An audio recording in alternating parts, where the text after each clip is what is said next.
ko. Wow. Makaharap ang isang buhaya. Totoo, mahirap abutin ang paraiso ng pagkain. Halos tumatakbo na ang mga ito sa mga bakawan. Kung hindi ako makahanap ng malaking lalaking alimanggo, magugutom ako. Ganun lang talaga ang takbo ng buhay. May apoy na sa lutuan ngayon. Ipakihilala ko sa inyo ang mga mangangaso. Narito si Aben ang veterano, si Meki ang batang henyo, at si Gio ang palaging gutom. Grabe mga tol, tignan nyo, nasa gitna tayo ng bakawan. Sa susunod na 24 na oras, mag-e-explore ako kasamang mga lokal na Indonesian. Hinahanap namin ang mailap na higanting alimangong putik. Nasa gitna talaga tayo ng bakawan ngayon. Ipapakita nila sa akin ang kanilang mga paraan. Gagamit sila ng tradisyonal na paraang daan-daan at libu-libong taon na nilang ginagamit para mahuli ang mga alimango dito. Sana makakain tayo ng totoong higanting alimango mamaya sa tabi ng apoy. Kung wala tayong mahuli, magugutom tayo. Kita nyo mga kasama natin sa unahan. Ang plano natin ngayon ay mag-ikot dito sa mga bahawan at maghanap ng higanting mud crab. Sige, gaya na nakikita nyo, lumulubog na talaga ako sa putik na yon. May butas dito, kaya... Alimanggo ba yun sa loob? Oh, may alimango nga sa ilalim. Tingnan mo yan. Hinila niya lang itong maliit na sipit. Naririnig mo yung tulog ng pagkiskis. Yan ang tunog ng bakal na kumikiskis sa sipit ng alimango dito o sa kanyang shell. Oo, tapos... Oo. Ang kulay ng kamay. Sige, inilabas na niya lahat ng sipet, kaya halos wala na itong sipet. Kunin mo na lang ngayon. Ayan na, nakuha na niyang unang alimango ngayon mga kaibigan. Kita nyo, maliit lang na babae siya. Kung nasa Australia tayo, baka nabuhay pang maliit na babaeng alimango. Dito sa Indonesia kaibigan, dapat igalang ang paraan nila dahil ginagawa nila ito para kumita at may pagkain sa mesa. Oo, halos lahat na makita nila dito, kinukuha at ibinibenta nila. Napaka-sustainable nito dahil malaki at malawak ang mangrove system dito. Kahit konti lang alimango na nahahanap. Hindi ko kayang sabihin sa kanila na babae ito at dapat ibalik. Kaya mga kaibigan, sisikapin kong huwag kumain ng babaeng alimango ngayong araw. Hanap tayo ng malalaking lalaking alimango ngayong araw, ayos ba? Yun lang. Kapag malaking lalaking alimango ang nakita, masaya ako itong kakainin. Pero kung mga babaeng alimango naman, hahayaan ko silang magpasya kung ano ang gagawin nila. Gaano kalayo ang naabot ng mangrove system na ito? Mula rito, mga 10 kilometro ang layo ng dagat. Kaya may mga 10 kilometro ng mangrove system tayong pwedeng galugarin ngayon. Astig talaga ang mga ito. Araw-araw nila itong ginagawa para may pagkain sila. Kaya talagang sinusuong nila ang bakawan pare. Kung natatandaan ninyo, sunod-sunod akong nabibigo sa Australia sa paghuli ng malalaking mud crab.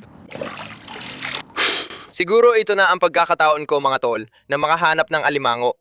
Sana magawa ng mga batang ito na ipakita sa akin dito sa Indonesia na mas marami at makahanap tayo ng higanting alimango. Bagsak na ang mga bata. Naghahandada pa na ang mga bata kung saan-saan. Grabe na ito mayon pare. Halos tumatakbo na sila sa bakawan, ang bilis nila, nakakabaliw. Meron ba? Wala, ito talaga gamit nila dito mga pare. Halos pareho sa atin, piraso ng kahoy na may hook sa dulo. Sinusubukan nilang ipasok sa sipit ng alimango at hilahin palabas. Sobrang wild dito. Hindi ko akalaing maduduguan ako dito sa Indonesia habang naglalakad sa mangrove. Kasama ang mga taong ilang salinlahi ng ginagawa ito rito. At sinusubukan ko lang talagang makasabay kung tutuusin mga pare. Kaya susubukan ko. Let's go. Ang bilis na ginagawa ko ngayon mga pare. May sinabi lang tropa dito nakakatawa raw. Kasi mahirap marating ang food heaven, yun daw sabi nila. Sabi nila, kabisado na nila ang buong sistema ng bakawan dito. Alam nila kung nasaan ang bawat butas at halos lahat ng posibleng taguan ng mga alimango. Kapag may nakita silang sariwang putik o galaw, agad nila itong tinitingnan, kaya mabilis silang kumilos. Malaking takong ito sa putikan, kita mo dito. Kumakain ba kayo nito? Oo, sige. Kaya kinakain nila ang malalaking kahong sa putikan at nilalagay sa bag nila ngayon. Woo! Pinagpapawisan ako para ni isang taong gipit sa utang na yon, baby. Woohoo! Para ako tumatakbo ng marathon sa bakawan. Sige, 10 kilometro pa, isa pa lang tapos. Grabe lupit nito. May nakita ang mga lalaki na malaking nakausling bahagi dito at sabi nila maraming bagong puti. Kaya tingin ko baka may isa dito. Naririnig mo yung parang kumakalansing na tunog. Nasa kanya na, lumalabas na. Nakuha na niya. Nakuhanan niya. Nakuhanan niya. Oo, maliit lang na baby na alimango. Parang hindi tama to mga tol, na sinasabi lang sa kanila na ibalik yung maliliit na babaeng alimango. Kaya kailangan lang talaga nilang gawin kung ano yung dapat nilang gawin. Kung gusto nilang itago ang maliliit na babae, ayos lang. Pero hindi ako kakain ng maliliit na babaeng alimango kung labag sa loob ko. Mga tol, kailangan nating makahanap ng malaking lalaking alimango dito. Kung hindi, magugutom ako. Yung mga lalaki dito, mula pagkabata pa lang, ay nanghuhuli na sila ng mud crab. Tinuruan talaga sila ng mga magulang nila dito kung paano manghuli ng mud crab. Habang nag-aaral sila, dito sila nanghuhuli ng mud crab para mapundohan ng pag-aaral. Kaya tinanong ko ang mga tol kung gaano kadalas silang kumain ng mud crab. At sabi nila, araw-araw daw sila kumakain ito. Alam nyo naman, sa Australia at sa US at kung saan-saan pa, napakamahal ng mud crab. At yung araw-araw nilang pagkain nito astig talaga. Pupunta kami ngayon sa isang malalim na kanal na tingin ko ay magandang hanapan ng alimango. Mukhang kilala talagang mangrove na ito dahil sa mga buwaya. Kaya sana hindi kami makasalubong ng malaking buwayang alat habang nandito kami. Pero ganito talagang kailangan mong gawin pare. Kasama ko ngayon ang mga lokal dito. Hindi ako aatras habilam sa isang buwaya. Pare, pag magkaharap kami ng buwaya, laban na siguro. Ihawin ang buwaya. Sabi ng mga lokal na lalaki, lahat kayang ihawin. Kaya dito ako nakakita ng butas. May alimango doon.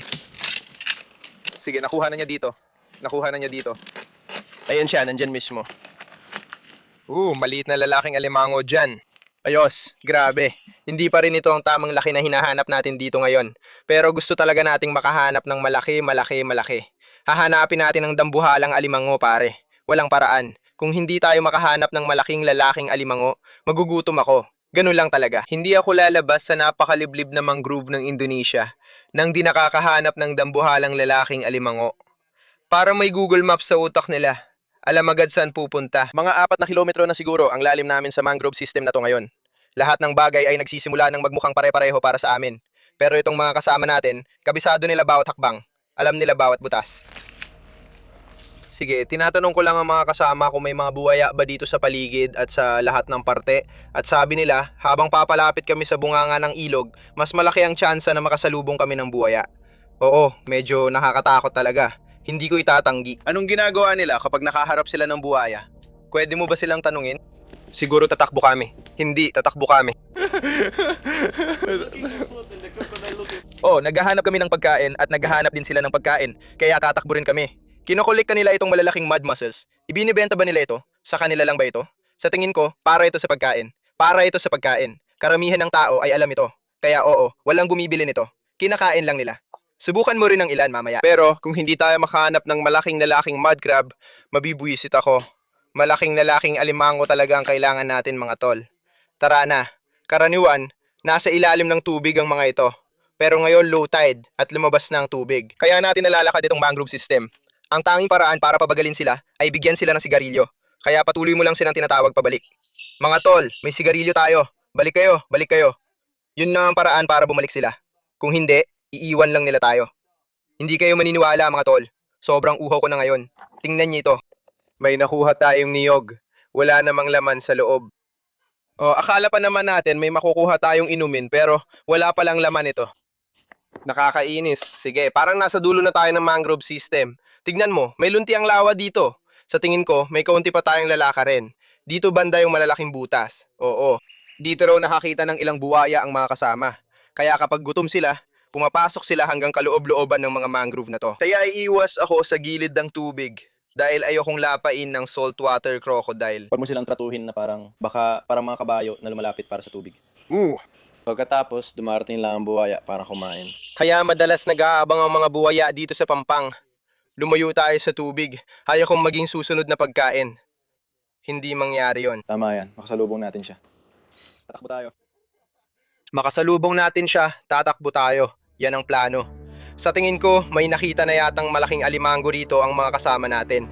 Tingnan nyo, mabait siya. Woo! Nakuha natin ang babaeng alimango. Ang aktibo niya ngayon. Kita nyo? Mas masigla talaga ang mga babae kaysa sa mga lalaki. Sa tingin ko, totoo yan sa mundo ng alimango at pati na rin sa totoong buhay, 100%. Itatabi natin ito. Maganda ang laki ng babaeng ito. Magandang babaeng alimango mga pare. Galing nyo? Woo!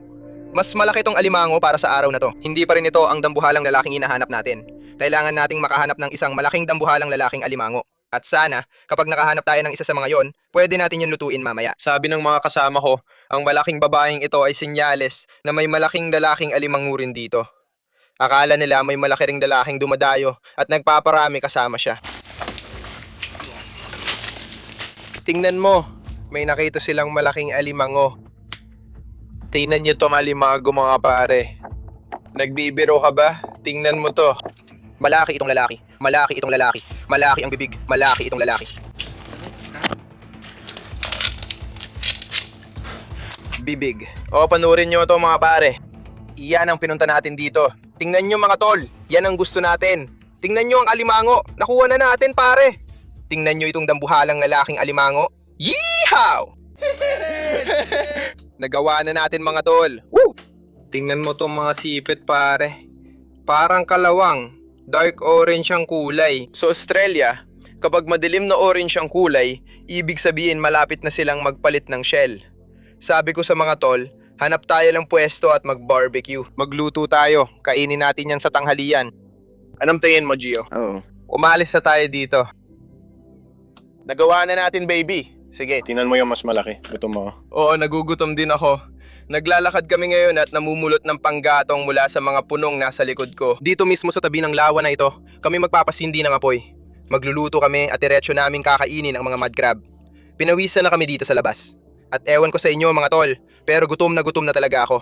Sa tingin ko, simulan na natin ang apoy.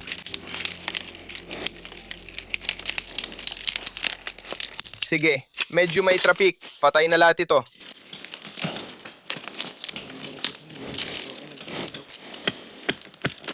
Sige, anong ginagawa mo dito? Para sa pangpaapoy. Kumuha lang sila ng kaunting balat ng kahoy at nagsimula ng magpaapoy. Dahan-dahan lang nilang dinadagdagan ng maliliit na sanga ang apoy na ito. Malinaw na gusto nilang palakasin ito ng dahan-dahan. Ngayon, dito, ginagawa ba nila na magkaroon muna ng baga o diretsyo na agad sa apoy? Yung alimango. Paano nila ginagawa yon? Direkta ba agad sa apoy? Sige, ayusin na natin ang apoy para makapagluto na tayo at isa lang na natin ang alimango pare. Sobrang excited ako. Nagawa natin mga tol. Unti nilang binuo hanggang maging parang pugad ng ibon. Matibay ito. Woo! Sige, malalaking kahoy ito. Sige, nakaapoy na ang lutuan. Nandito na lahat ng lalaki at iniisip ko, siguro yun ang isa sa pinakamahihirap na bahaw na nadaanan ko. Mas matigas talaga at masakit talaga. Pare, nagutom talaga ako ng husto. Ewan ko sa inyo mga tol, pero gutom na ako at hindi na ako makapaghintay na iluto agad ang alimango. Ito talaga ang pinakainaabangan natin. Nandito tayo. Malapit na nating pagsaluhan ng handaan na to. Niluluto na. Mga tol, i-drop nyo na. May init ang comments ngayon. Mahal ko kayo. Nandito ng higanting alimango. Ilalagay na sana nila ito sa apoy ng buhay pa. Pero nakiusap ako na patayin muna ito ng maayos. At gagawin natin ito sa pinakamaawain na paraan. Sa totoo lang, nasa katawan ng central nervous system. Kapag tinusok ng diretsyo pababa, patay na agad siya mga tol. Kita nyo naman. Wala na siyang natira. Heto na ang mud crab mga tol. Diretsyo na natin siyang iluluto. Diretsyo lang natin lulutuin sa apoy. Ang ganda. Tama ang paraan na yan. Gumagalaw pa rin ang mga kuko niya. Siguro dahil sa mga nerbyo at iba pa. Ngayon, niluluto ang alimango sa sarili niyang katas. Nakakagutom talaga. Oo, maglalagay din sila ng mga tahong sa putikan sa gilid na nahanap nila. Gaano katagal nila iniiwan ang alimango sa apoy? 10 minuto. 10 minuto? Oo. Inalis na nila ito kapag matingkad na kahel ang kulay. Oo. Ganun din sa Australia. 10 minuto lang sa apoy at pag matingkad na kahel na ang kulay, pwede nang alisin.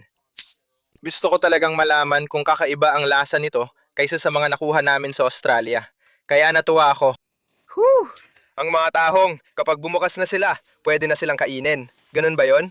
Oo, sige. Kaya kapag bumukas na ang mga tahong na ito, diretso na ang mga lalaki sa pagkain. Kita mo sila dyan. Hindi pa ako nakakakain ng ganito kalaking mud mussels. Kaya excited akong matikman. Yung napakalaking mud crab, kadalasan binebenta nila sa Indonesia. Siguro sa lahat ng restaurant ay 14. Para yan sa higanteng mud crab. Nakakakuha sila ng $7 Australiano kada kilo. para sa mga higanting lalaking mud crab o kahit anong uri ng mud crab dito. Kaya oo, nakakabaliw talaga yon. Alam nyo naman kung magkano ang presyo nito sa mga supermarket at sa mga restaurant nyo kapag bumibili kayo ng mud crab. Nakakabaliw na ganun lang kababa ang benta nila dito. Meron tayong napakaraming pagkaing dagat na yon. Panahon na para kumain ng mga tropa. Tropa, magandang huli natin ngayon. Panahon na para kumuha ng pagkaing dagat at mag-enjoy. Kain tayo, nagawa natin to. Nakahanap tayo ng higanting lalaking mud crab. Sige, kuha na kayo ng gusto nyo. Kayo ang nagturo kung saan pupunta, kaya kuha na kayo. Tikman muna natin ang mud mussels. Tig-isa tayong lahat. Oo, sige. Tig-isa tayong lahat. Hindi ko pa talaga natitikman to dati. Kita nyo naman, ito yung mud mussels na nahanap natin. Kaya cheers mga tropa! Woo! Woohoo! Para siyang pinaghalong scallop at talaba. Oh. Sa tingin ko, yun ang pinakamagandang paraan para ilarawan ito. Medyo chewy siya, parang scallop, pero may lasa ng talaba. Kaya talagang masarap siya. Gusto ko siya. Masarap. Simulan na natin ang main course, baby. Narito ang malaking lalaking mud crab na nakuha natin. Babaliin ko na ito. Okay lang ba mga tol kung kumuha ako ng malaking lollipop? Nakuha mo na yon. Pwede ko bang subukan? Sige. Oh, tignan nyo tumayon mga pare. Meron tayong higanting lollipop ng lalaking mud crab. Woo! Tingnan nyo yan. Punong-puno ng laman ang alimango na yon. Kita nyo dito, meron tayong malaking lollipop mga tol. Tikman na natin. Indonesian na alimango to. Tingnan natin kung anong lasa nito. Wow. Hindi ko maipaliwanag kung gaano kasarap yan mga tol. Isa yan sa pinakamasarap na seafood. Isa ito sa pinakamalasa at pinakamahusay na seafood sa mundo. Isang malaking alimango na galing mismo sa latian sa likod natin. Ako at ang mga tropa, uubusin namin lahat ng mga pare. Ito ang pagkain namin. Gustong gusto kong isama kayo sa ganitong karanasan. At gusto kong magpasalamat sa inyo, lalo na kay Maklowski at sa lahat ng mga tropa na nagdala sa amin dito. Wild ang episode na ito! Huwag kalimutan mag-like at subscribe kung nagustuhan ninyo. Kita-kits sa susunod na adventure. Much love! Shihoo!